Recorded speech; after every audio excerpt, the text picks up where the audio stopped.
உடல் மண்ணுக்கு உயிர் தமிழுக்கு அனைவருக்கும் வணக்கம். நீண்ட நாட்களுக்கு பிறகு ஒரு நீண்ட காணொலி. எதற்காகன்னு பார்த்தீங்கன்னா, நம்ம சேனல்ல கிட்டத்தட்ட 10,000 சப்ஸ்கிரைபரை நெருங்கிட்டோம், அடைஞ்சிட்டோன்னே சொல்லலாம். இந்த 10,000 சப்ஸ்கிரைபர் வர்றதுக்கு முக்கிய காரணமே பார்த்தீங்கன்னா, அண்ணன் சீமான் அவர்களும் தமிழ் தேசிய கொள்கையும் தான் பார்த்தீங்கன்னா அதற்கு காரணம். இன்னும் குறிப்பாக சொல்லணும்னா தலைவர் பிரபாகரன். ஏன்னா உலகத்தில் இருக்க உலகத் தமிழர்கள் எல்லாமே பார்த்தீங்கன்னா எனக்கு ஆதரவு கொடுத்தாங்க, இன்னமும் கொடுத்துக்கிட்டு இருக்காங்க. நான் தான் கொஞ்சம் சொதப்பண்ணே தவிர அவங்க எல்லாமே பார்த்தீங்கன்னா ஒரு சில பேர்லாம் எனக்கு தனிப்பட்ட முறையில் மெசேஜ் பண்ணி ஏன் என்ன காணொலி போடாமல் இருக்கீங்க அப்படின்லாம் கேட்டதெல்லாம் இருக்குது. ஆனால் நான் இந்த 10,000 சப்ஸ்கிரைபரை என்றைக்கும் நெருங்கியிருக்கணும். கிட்டத்தட்ட ஒரு வருஷத்துக்கு மேலே ஆகுது. நான் தொடர்ச்சியாக காணொலி போட்டிருந்தேன்னா கண்டிப்பாக எப்போயோ இது அடைஞ்சிருப்போம். இருந்தாலும் பரவாயில்ல, வேலைப்பளு காரணமாக பார்த்தீங்கன்னா என்னால், நான் உண்மையாக சொல்லணும்னா நான் வீடியோ எடுக்கிறதே கஷ்டம், எனக்கு வேலைப்பளு அதிகமாக இருக்கும். அதையும் தாண்டி தமிழ் தேசிய கொள்கையின் ஒரு ஈர்ப்புனாலையும் நாம் தமிழர் கட்சி எப்படியாவது ஒரு இடத்துக்கு வந்துடாதா அப்படிங்கிற ஒரு ஆசைனால தான் பார்த்தீங்கன்னா நான் எனக்கு டைம் கிடைக்கிற போதெல்லாம் பார்த்தீங்கன்னா காணொலி போட்டுக்கிட்டு இருக்கேன். அடிக்கடி சொல்லுவேன், இப்போ இன்னைக்கு இனிமேல் தொடர்ச்சியாக காணொலி வரும், இனிமேல் எந்த பிரேக்கும் வராது, நான் உங்களை இனிமேல் சந்திச்சுக்கிட்டே இருப்பேன் அப்படின்லாம் சொல்லுவேன். அப்படி சொன்னாலுமே பார்த்தீங்கன்னா என்னால் தொடர்ச்சியாக அதை பண்ண முடியாமல் இருந்துச்சு. இனிமேல் அது தொடரும்னு நினைக்கிறேன், பார்ப்போம். எல்லாரும் ஒரு சில பேர்லாம் இருக்காங்க ஸ்டார்டிங்கில் தமிழ் தேசியத்தை பேசி, குறிப்பாக நான் சீமான் அவர்களை பேசி பார்த்தீங்கன்னா ஆதரவு அவங்க ஒரு மிகப்பெரிய ஒரு நிலையில் அடைஞ்சிக்கிட்டு சப்ஸ்கிரைபரை கொண்டு வந்துட்டு இறுதியாக பார்த்தீங்கன்னா வேற ஒரு கட்சி பின்னாடி போயிடுவாங்க, இல்லைன்னா வேற ஒரு கொள்கையை ஆதரிச்சு போயிடுவாங்க. யாருக்காக? தன்னுடைய சுயநலத்துக்காக பார்த்தீங்கன்னா அப்படிலாம் போவாங்க. நான் அப்படி இருக்க மாட்டேன், அதற்காக நான் வரல. நான் உண்மையை சொல்லணும்னா அரசியல் கற்றுக்கிட்டதே என் சீமான் அவர்களை பார்த்து தான். அதுக்கு முன்னாடி எங்கள் குடும்பம்லாம் பார்த்தீங்கன்னா திமுக குடும்பம். எங்கள் அப்பா இன்னமும் இவங்க கூட சண்டை கட்டுற நிலைமையெல்லாம் வந்திருக்குது. அப்படி இருந்த ஒரு குடும்பத்திலேருந்து நானும் அண்ணன் சீமான் அவர்களை தொடர்ச்சியாக கவனித்து தமிழ் தேசிய கொள்கை மேலே ஒரு ஈர்ப்பு வந்து தமிழர்கள் எந்த மாதிரியான அடிமைப்பட்டு இருக்கிறோம் அப்படிங்கிறதெல்லாம் உணர்ந்து அண்ணன் சீமான் அவர்களை பேச்சை கேட்டு பார்த்தீங்கன்னா இன்னைக்கு அவரை ஃபாலோ பண்ணனால தான் பார்த்தீங்கன்னா அவரை பற்றி பேசணுனாலையும் நாம் தமிழர் கட்சியை பற்றி பேசணுனாலையும் அரசியலை பற்றி பேசணுனாலையும் தான் பார்த்தீங்கன்னா நாம் தமிழர் கட்சியை ஆதரிக்கிறவங்க, தமிழ் தேசியத்தை ஆதரிக்கிறவங்க, இந்த மாதிரியான ஆட்கள், தமிழ் உறவுகள்லாம் பார்த்தீங்கன்னா உலகத்தில் இருக்க எந்த மூலையில் இருந்தாலும் பார்த்தீங்கன்னா நமக்கு ஆதரவு கொடுத்தாங்க.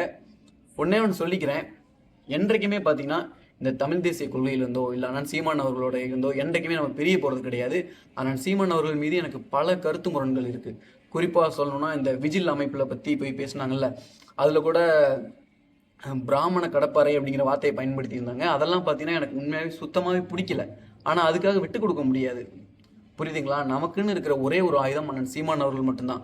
அதற்காக விட்டுலாம் கொடுக்க முடியாது. அவங்க ஒரு காரணத்துக்காக பேசியிருக்காங்க, நான் நம்புகிறேன். அண்ணன் சீமான் அவர்கள் உண்மையாகவே இந்த மண்ணுக்கும் மக்களுக்கும் தமிழ் மொழிக்கும் தமிழர்களுக்கானவராக இருந்தால் கண்டிப்பாக அவர் ஜெயிக்கலினால கூட, அவர் வெற்றி பெறலைனா கூட அவருக்கு பின்னாடி வர்றவங்க கண்டிப்பாக அதை வெற்றி பெறுவாங்க. குறிப்பாக இந்த தமிழ் தேசிய கொள்கை வெற்றி பெறும். காலத்தை நம்புவோம், காலம்தான் நம்மளை மாற்றும் நம்புகிறோம். நம்மளும் அண்ணன் சீமான் அவர்கள் நம்பி எந்த அளவுக்கு இருக்குன்னு தெரியல, இருந்தாலும் நல்லா முழுசாக நம்புகிறேன். அண்ணன் சீமான் அவர்களை முழுசாக நம்புகிறேன். ஏன்னா அவர் முன்வைக்கிற கருத்து இதிலெல்லாம் உடன்பட்டு தான் பார்த்தீங்கன்னா நம்ம அவர் பின்னாடி போகிறோம். காலம்தான் பதில் சொல்லணும். ஏன்னா இன்னைக்கு பல பேர் கட்சி விட்டு போகிறவங்க பல மாதிரியான விமர்சனங்கள் வைக்கிறாங்க. அண்ணன் சீமான் அவர்களும் ஒரு சில விஷயங்கள்லாம் பேசிடுறாங்க. இருந்தாலும் அதெல்லாம் நம்ம கடந்து வந்துடணும். ஏன்னா ஒரு கட்சினா கொள்கை முரண்கள் ஏற்பட தான் செய்யும், கருத்து முரண்கள்லாம் ஏற்பட தான் செய்யும். அதையும் தாண்டி நம்மளுடைய நோக்கம் எது, நம்மளுடைய குறிக்கோள் எது, நம்மளுடைய லட்சியம் எது, அதுக்கு பின்னாடி தான் நம்ம நிற்கணும். அதே மாதிரி தான் சீமான் அவர்கள் எதெல்லாம் அவர் மீது மாற்று கருத்து இருந்தாலுமே அன்னையிலேருந்து இன்ன வரைக்கும் தமிழ் தேசிய கொள்கையை கையில் வச்சுருக்காங்க. அதற்காகவே பார்த்தீங்கன்னா அண்ணன் சீமான் அவர்கள் நம்ம விட்டு கொடுக்கக்கூடாது. நீங்களும் உங்களுக்கு என்ன மாதிரியான கருத்து முரண்கள் அண்ணன் சீமான் மீது இருந்தாலும் அதெல்லாம் மறந்துட்டு அவருக்கு ஒரு பிரச்சனைனா அவர் கூட வந்து நிற்கணும். ஏன்னா அவருக்கு நம்ம தான் பலம், நம்ம தான் அவருக்கும் பலம். சரி, இப்போ விஜய் அவர்கள் விடயத்துக்கு வருவோம். விஜய் அவர்கள் ஈரோட்டில் ஒரு மக்கள் சந்திப்பு நிகழ்ச்சி நடத்தினாங்க. நடத்தும்போது திமுக தீய சக்தி, நான் தான் தூய சக்தி அப்படிங்கிற மாதிரிலாம் பேசிகிட்டு இருக்காங்க. இடையில பேசும்போது அண்ணன் சீமான் அவர்களை நாம் தமிழர் கட்சியை பற்றியும் ஒரு கொச்சையாக சொல்லியிருந்தார் கூட சொல்லலாம். களத்தில் இருக்கவங்களோட தான் நான் சண்டை போடுவேன், களத்தில் இல்லாதவங்களோட தான் சண்டை போட மாட்டேன் அப்படின்னு சொல்கிறாங்க. மிஸ்டர் விஜய் சார், யார் சார் களத்தில் இல்லை? 2011 பொது தேர்தலில் நின்று இன்ன வரைக்கும் பார்த்தீங்கன்னா களத்தில் நிற்கிறாங்க. களத்தில் ஆயிரக்கணக்கான போராட்டங்கள் பண்ணியிருக்காங்க, போராட்டங்கள் பண்ணி கைது செய்யப்பட்டிருக்காங்க, குண்டர் சட்டத்தில் அடைக்கப்பட்டிருக்காங்க. இந்த மாதிரியான பல சட்டங்களில் கைது பண்ணப்பட்டிருக்காங்க நாம் தமிழர் கட்சிக்காரங்க. அவங்கள பார்த்து, அது பேர் சொல்லலை, மறைமுகமாக சொல்லி காட்டுறாரு, நான் பேரை கூட சொல்ல மாட்டேன் அப்படின்னு சொல்கிறாரு. இல்லை, எனக்கு புரியல. இது வரைக்கும் நீங்கள் தான் இன்னும் களத்துக்கே வர கிடையாது, புரியுதுங்களா? களத்துக்கு வராமல் இருக்கிறது நீங்கள் தான்.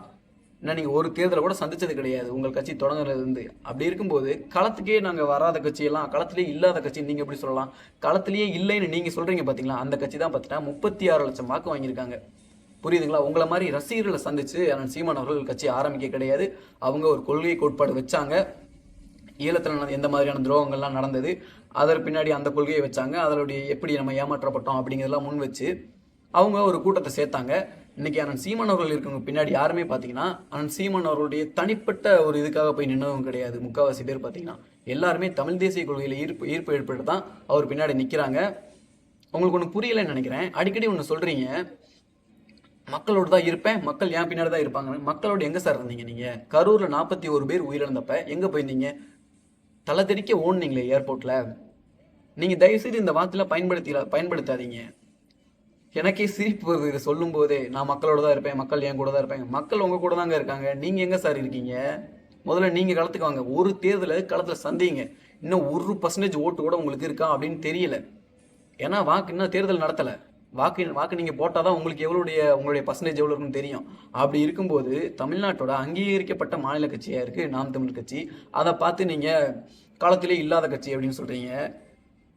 இல்லை, எனக்கு ஒன்றுமே புரியல. நீங்கள் ஒரு அஜெண்டா இருக்குது உங்களுக்குன்ட்டு. நான் தான் திமுகவோட எதிரி, இங்கே திமுகவா டிவிகேவா அப்படிங்கிற போட்டி தான் இருக்குன்னு சொல்கிறீங்களே. எதை வச்சு அதை சொல்கிறீங்க? உங்களை விட கிட்டத்தட்ட 20% மேலே வாக்கு வச்சுருக்காங்க அதிமுக. அவங்க இந்த வார்த்தையை சொன்னால் கூட சரி என்னப்பா ஏற்றுக்கலாம் அப்படின்னு தோணும். இது வரைக்கும் 0% ஓட்டு வச்சுக்கிட்டு இன்னும் நீங்கள் ப்ரூவ் பண்ணல உங்களுடைய வாக்கு சதவீதம் எவ்வளோ இருக்குன்ட்டு. அப்படி இருக்கும்போது அடுத்தவனை பார்த்து ஏன் நீங்கள் சொல்கிறீங்க? முதல்ல உங்கள் முதுவை பாருங்கள். உங்கள் முதுகில் இருக்க அந்த அழுக்கை தேய்ச்சிட்டு அடுத்த முதுக்கு வாங்க. அப்புறம் இன்னொன்று விஜய் அவர்களுக்கு சொல்லிக்க விரும்புகிறேன்.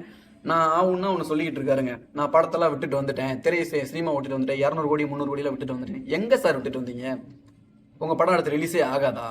தேர்தலுக்கு முன்னாடி வரைக்கும் உங்கள் படம் ரிலீஸ் ஆக போகுது. அப்புறம் எப்படி நீங்கள் இந்த வார்த்தையை பயன்படுத்துறீங்க? தயவுசெய்து அந்த வார்த்தையை நிப்பாட்டுங்க. இனிமேல் தயவுசெய்து சொல்லாதீங்க.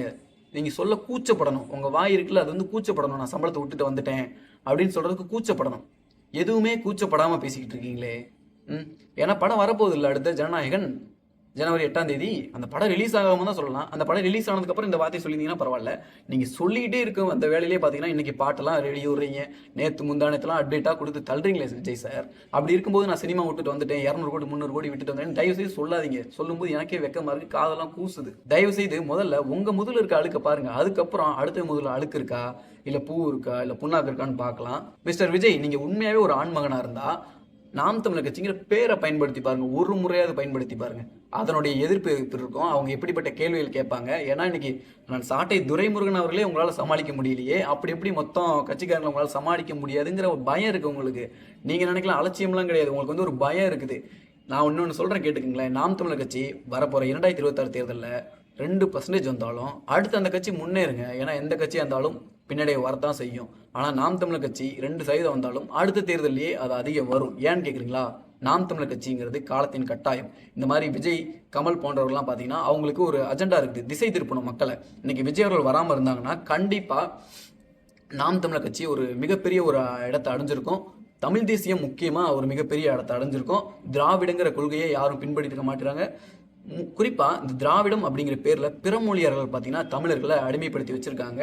இதற்காக தான் பார்த்தீங்கன்னா நமக்கு தமிழ் தேசிய கொள்கை அப்படிங்கிற ஒன்று தேவைப்படுது. இதை தான் அண்ணன் சீமான் அவர்கள் பேசிட்டு வர்றாங்க. அப்படி இருக்கும்போது மீண்டும் பெரியார், மீண்டும் திராவிடம் அப்படின்னு திமுக என்னெல்லாம் பேசுதோ, திமுகவை எதிர்க்கிறேன், நான் தான் மாற்று அப்படின்னு சொல்கிறாரே தவிர, ஆனால் எந்த கொள்கையிலையோ கோட்பாடுலையும் எந்த ஒரு மாற்றமும் கிடையாது. இங்கே சொல்லுவார், நாங்கள் ஊழலுக்கு எதிரானவங்க, ஊழலுக்காக தான் நாங்கள் மாற்றம் அமைக்கணும் அப்படின்னு நினைக்கிறாங்க. இல்லை ஊழல், இந்த கொலை கொள்ளை இதெல்லாம் எதிர்த்து தான் நாங்கள் வர்றோம், இதுதான் எங்களுக்கு மாற்றமாக தெரியுது அப்படின்னு சொல்கிறீங்களே சார். அது மாற்றமா இல்லை கொள்கை கோட்பாடில் மாற்றமா? நீங்களே நாளைக்கு ஆட்சிக்கு வந்தாலுமே உங்கள் ஆட்சியில் இதை விட கொடூரமாக நடக்கும். ஏன்னா உங்கள் கூட இருக்கவங்களாம் அந்த மாதிரி. உங்கள் கூட இருக்கவங்களாம் எத்தனை கட்சி மாறி வந்தீங்க சொல்லுங்கள் பார்க்கலாம்.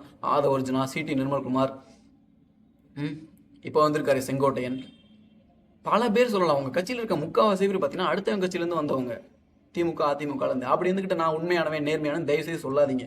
நீங்கள் இந்த உண்மை நேர்மை அப்படிங்கிற வார்த்தையை தயவுசெய்து பயன்படுத்தாதீங்க. ஏன்னா உங்களுடைய படத்தோட டிக்கெட்டு பிளாக்ல வித்துக்கிட்டு இருக்காங்க. பல லட்சம் ரூபாய்க்கு கூட, பல ஆயிரக்கணக்கான ரூபாயில என்னோட நண்பனே வாங்கியிருக்கான். புரியுதுங்களா? அப்படி இருக்கும்போது நான் அந்த ஊழலை ஒழிக்க வந்தேன், லஞ்சத்தை ஒழிக்க வந்தேன் நான் தயவுசெய்து சொல்லாதீங்க. கேட்கும் போதே வேடிக்கையா இருக்கு. இறுதியாக 10,000 உறவுகளுக்கு நன்றி. மறக்காம சப்ஸ்கிரைப் பண்ணிக்கங்க. உங்க நண்பர்கள் யாருக்கா இருந்தா பகிருங்க.